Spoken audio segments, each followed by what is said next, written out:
You know what's scary? What? What's scary is that Mike Trout is only 25 years old, and people believe the best is yet to come. Yikes. That's crazy. Yeah. That's scary if you're an opponent there for the Los Angeles Angels of Anaheim. And the fact that he's not surrounded by all these other great bats that some of these other players have in their lineups.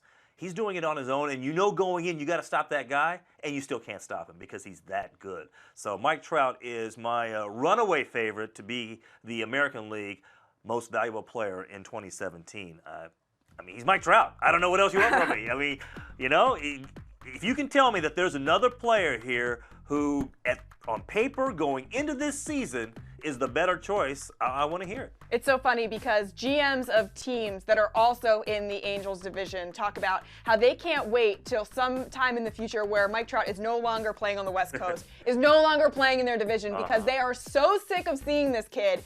All he does is hit well and field well and run the bases well. I mean, you talk about how quickly he runs the bases. For a guy his size, that to me is one of the most impressive things he does, and it's one of the most underrated, things and moments of his career that we don't really talk about that much. So the fact that he's able to, and then also look like a graceful ballerina out there in the outfield, making well, that's where his speed comes catches into play, because he looks like a wide receiver just racing back to the fence and then times it out perfectly to make that leap at the wall to grab the ball before it goes completely over.